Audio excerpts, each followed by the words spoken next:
Thank you, and welcome to today's edition of Route 664, The Road to Human Kindness, where we specialize in the theory of social charity, the concept of endowment engineering, and changing the world for the better by creating an endowed America from an indebted America. It's all possible if you use the sections of the tax code that Congress gave us all those years ago in 1969. We call those the social charity sections. Those are the sections that allow you to build an income endowment using favorable tax savings and favorable tax conditions. We believe those are the way of the future, and that's what we're going to try and build in America. We want endowed communities to be able to support medical services, senior services, child services, and all the services necessary through endowment as opposed through government grants. And in order to do that, we need to have planning done. Planning is an important part of the picture. Everybody needs to have a very basic understanding of financial planning, how it works, what you need to do for yourself.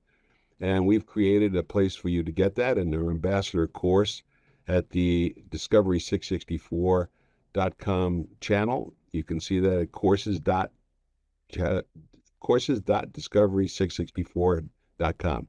And you'll see a menu of all of the topics that we are teaching. They go anywhere from the gamut of the 5 financial hazards to the 5 organizing structures of humankind.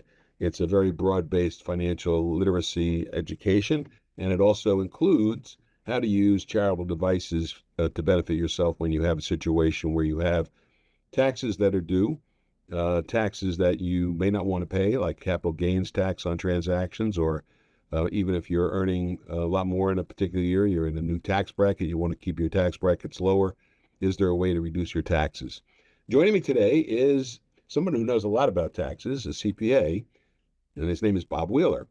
How are you, Bob? I'm doing great. How are you doing today? Good. So I see you've written several books about money and taxes.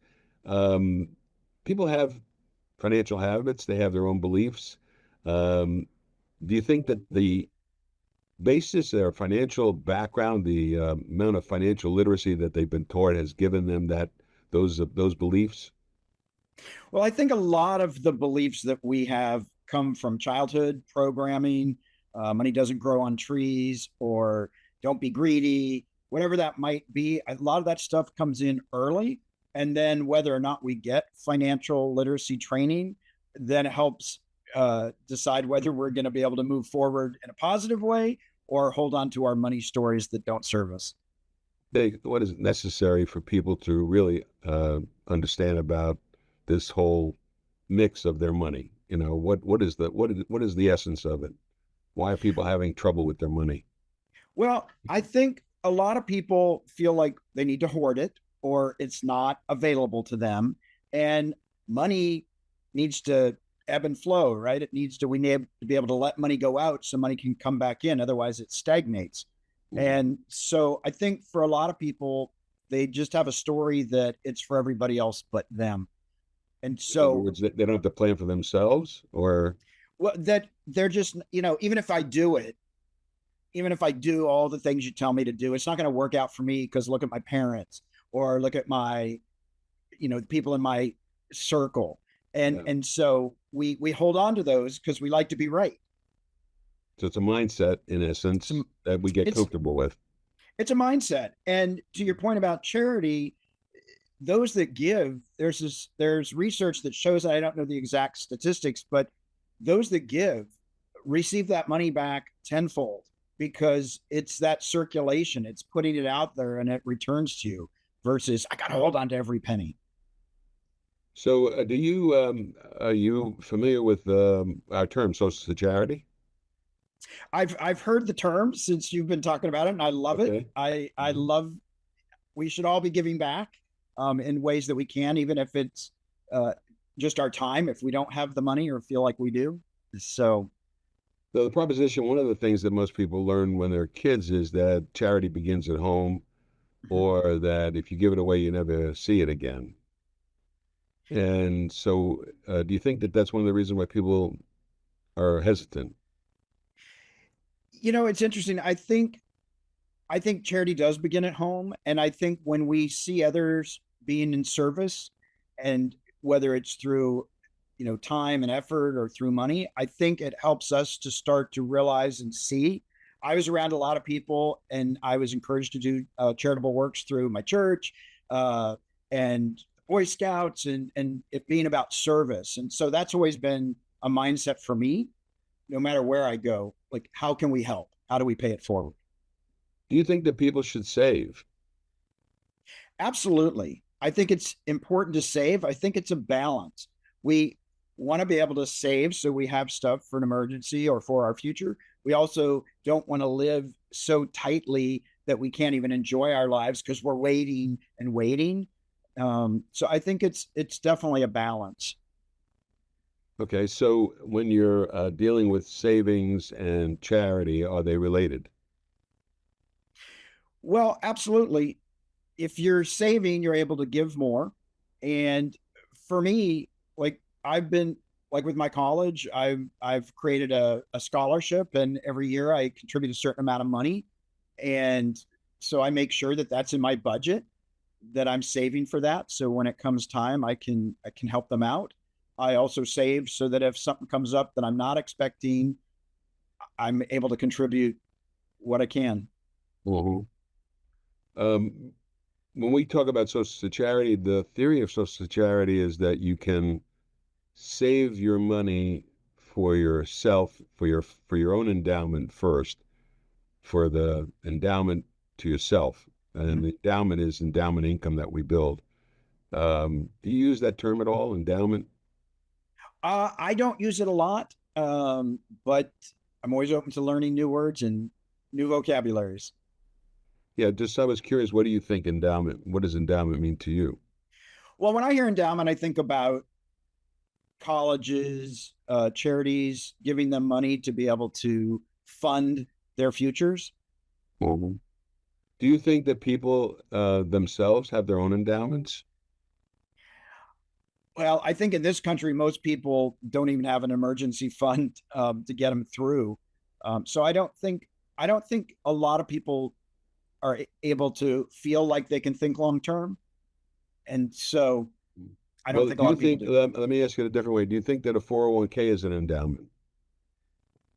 Yeah, and I think that would work. That would work for me. That's planning for your future. So it's an endowment. So it's endowment. What about an IRA? Well, any of those, IRA, any Yeah. kind of qualified retirement plan, life insurance, um, any of those So and strategies. the reason that we call them endowment is because they're going to provide income in the future. Would you Right. say that's correct? Yeah, absolutely. Okay. So if people could build their own endowment, which is what they're doing all the time. Yeah, I mean, when you buy a absolutely. piece of property, for example, you're buying it for your endowment. You're Yeah, building an income stream for later. So that's your endowment, your personal endowment. But yeah. suppose that in order to build that endowment, as a tax professional, you're letting the people generally are left to their own devices, and then you kind of recapture that, right? You kind of you fill in the blanks at the end.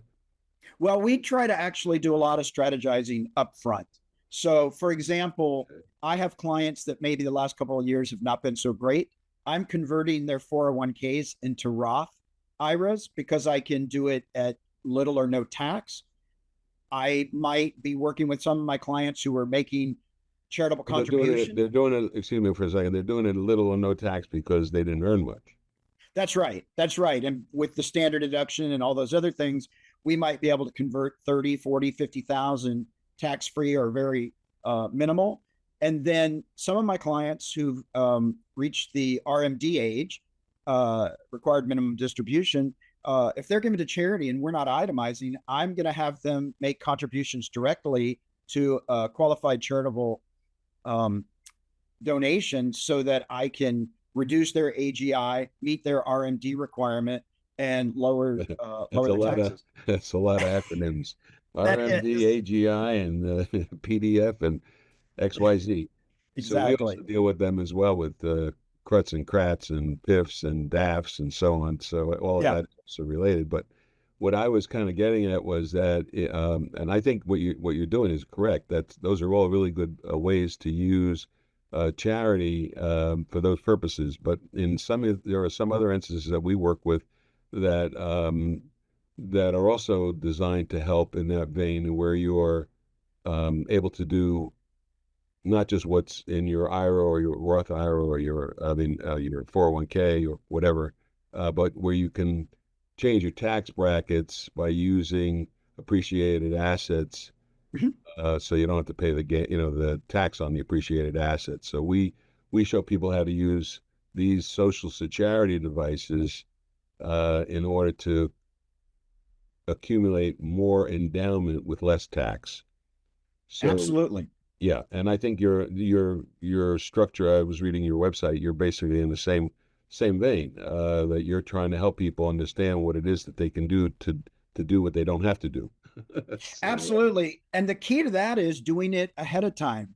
After the yeah. fact, most of the time doesn't help us. Well, ahead So, of the time meaning what? What does ahead of the time mean? meaning we want to plan for it. So, when Before we're the end doing of the year, before the before end of the the end of the tax year. year. So, all of my tax work was done in November, right? Now Yeah. we're just filling in the blanks. But if people come to me in March, April, a lot of stuff, it's too late to go back and course correct. So, we Yeah. really are big about planning ahead. So basically, you're an engineer in a way. Yep. We call ourselves endowment engineers. I'm an endowment engineer is my trade. As an endowment engineer, my responsibility is to help a person build the best endowment that they can, so that their budget they can sustain their budget and the lifestyle that they're used to for their entire life, regardless of how long they live. That's Yeah. our premise. And in order to do that, though, if you can avoid taxes, that's some significant times, that makes a big difference. And so that takes some engineering. And I think you're an endowment engineer, you just don't know it. Yeah. But Absolutely. but you're basically doing the same thing we're doing. We're just calling it something, different. And we do Yeah. use the tools of Social Security. So we've actually created the course. I think as you heard in my opening, we've created the ambassador course that anybody can take. There are lessons in there, or there are sessions that are short, and they're informative about different aspects of financial planning. So we invite you certainly to become a subscriber. But I'm interested more in how you uncover the hidden emotions that are impacting people. How do you do that? Yeah, well, the first thing I do is I ask people if they want to do the work. Are they willing to get uncomfortable and take a look at some stuff? Because some people will be honest and say, no, I'm not going to look at any of it. And so my work is done because we have to be willing to get uncomfortable. Mhm. Uh, what I typically do is I ask people to journal, or I quiz them on what are your earliest money memories? What are some of those big things that you remember going, oh my gosh, money is controversial, or it's always going to be conflict? And we start to just really dig and start to find those trigger points where we shut down, we gloss over, we tune out, and really start to see, is that serving you from a Mhm. cost benefit point of view, practical, what's it costing you, not looking at your numbers. What's the So how do you, benefit? how do you do you force them to do a budget? I don't force them to do a budget. We do budgets. And if people don't like the word budget, I'm like, find a different word, right? What's Because the other word? money strategies, It's uh, a psychoeconomic analysis. exactly. Something. But Yeah. if we don't know, if we don't have a budget, for me, a budget is a roadmap to really help us plan for the future. And so even though people don't like it, it's instrumental in looking at the numbers, looking at your credit card statements, looking at You your find phone you find bill. that most people don't really know what it costs them to live. Most people don't. Um, it's interesting. And some of my clients will say, "Oh yeah, I think it's like 3,000 a month." Then I go through their mortgage, and oh, maybe it's 10. Oh, uh, So you have to, it's kind of like a focusing and a centering if you can get them to concentrate on what it actually costs them to live. And what about, do you start with a balance sheet as well? I don't with my individual clients because I can have them list out, here's your assets, what are your debts, let's figure out your net worth. Yeah.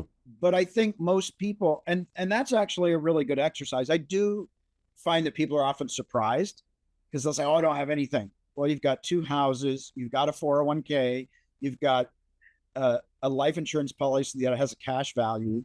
Mhm. Oh, wow. Oh, yeah, I didn't even realize. So I think we get into the story of like I don't have anything, and in fact I do. But I'd like to focus on the expenditures and income coming in first because that's where most people seem to not be able to get past that. Once I can get past that, we can go to the other stuff. Well, isn't their net worth their endowment? Yeah, for sure.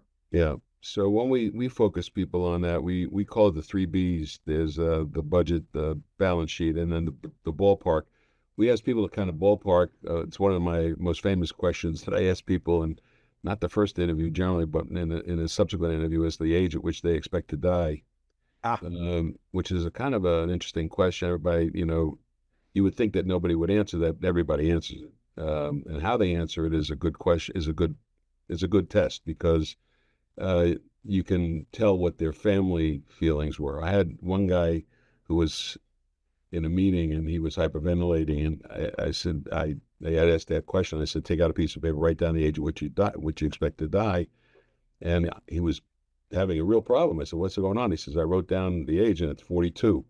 And I said, it wasn't funny. I said, why did you pick 42? He says, my father died at 42. My uncle died at 42. I just expected I'm going to die at 42. And he was kind of living his life. And I said, how old are you? He's 41. wow. So, yeah. So people get a mindset. You think they can change the longevity if they think differently?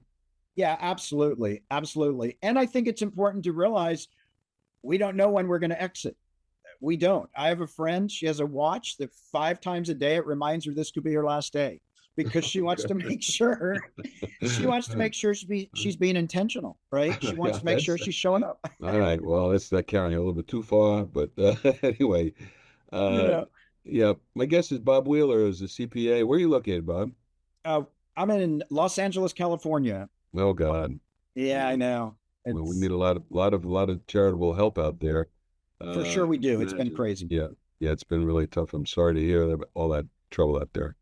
Yeah. So anyway, I want to make sure that uh, the theme of all we talk about generally on Route 664, the Road to Human Kindness, it's also paved with the social charity concept, and endowment engineers help you get along the road.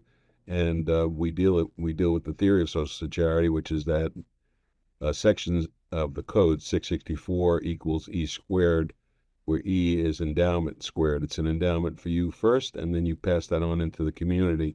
And that's the theory of social charity. We hope you all embrace that in your practice and think about it. And check out our courses, our ambassador course. And you may want to become an endowment engineer, which is one of the end results that you can get from taking the courses. Awesome. And I certainly hope that people will think about their money differently, and you can learn how to do that with Bob Wheeler. Bob, thank you for Absolutely. joining us today. Thank Yes, you so much. you have a particular case or a story that you can tell us that kind of sums up how you feel about what you do?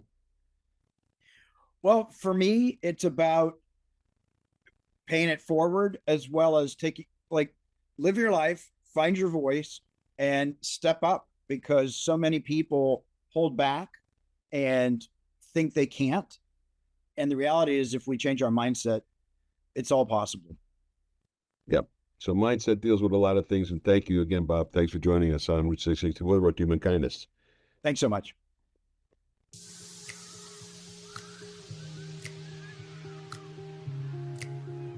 Welcome to the first annual Red Show Regatta.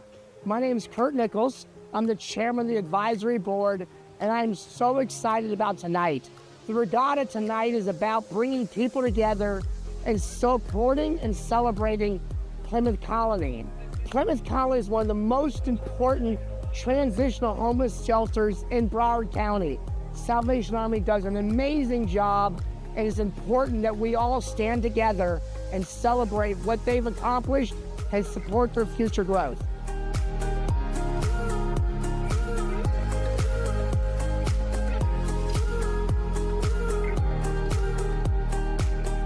This is an exciting moment. We've been working on this for a long time, the Salvation Army of Broward County.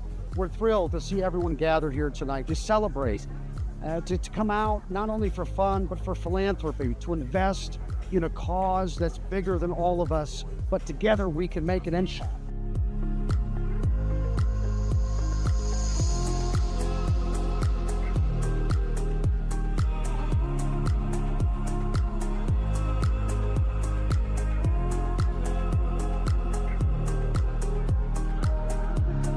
The program has been immensely successful, over a 90% success rate. So we're here supporting that effort tonight, and it's going to be beautiful.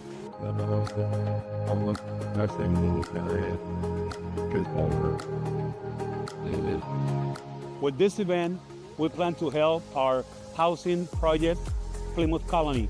We have 38 apartments that house families that don't have a place to stay, and we hope to sponsor each family for the rest of the year, or at least 2 years more. And we hope to see you soon, and thank you for all the support.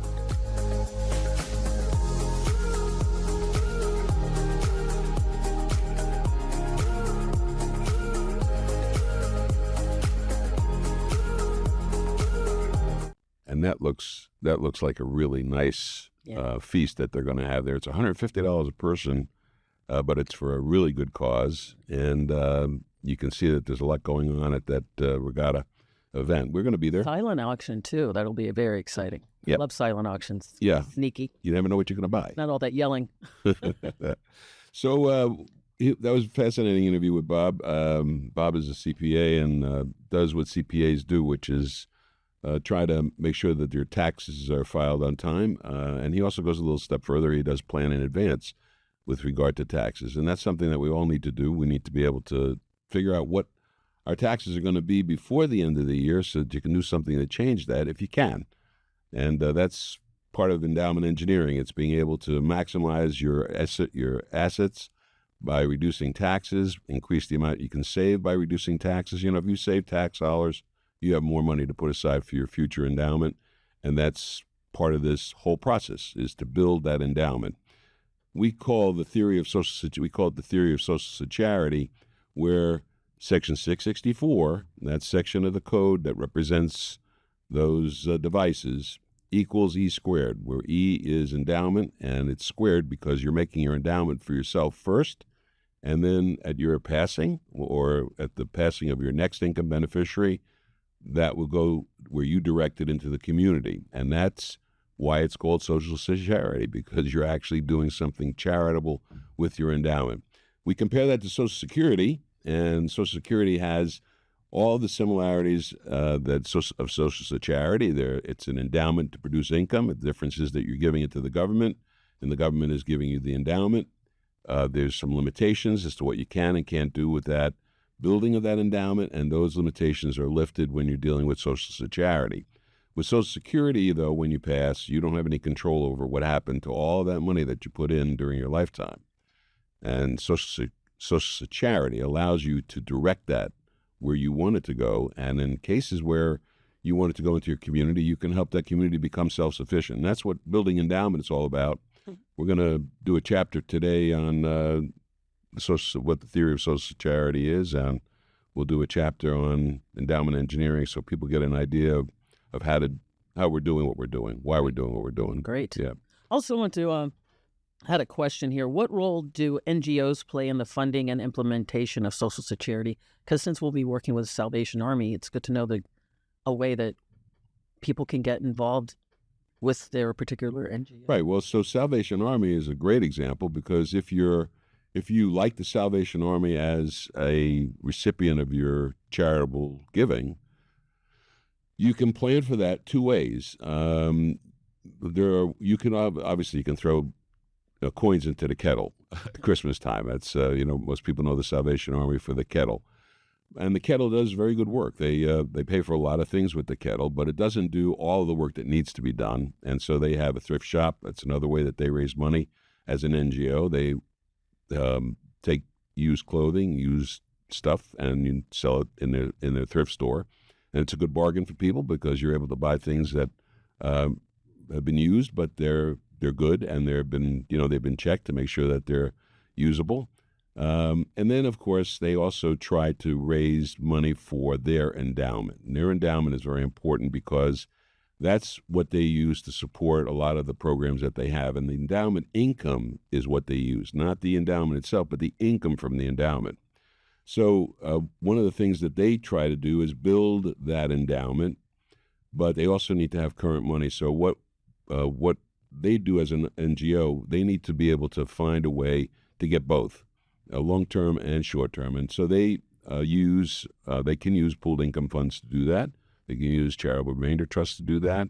And that's part of what we're all about. Social Charity are those devices. And so you can, as an individual, if you want to give to the Salvation Army, and let's say you have some appreciated stock, you don't want to own the stock anymore, you'd like to change it to some other stock, you don't want to pay the capital gains tax on the transaction, but you do need the income production from it.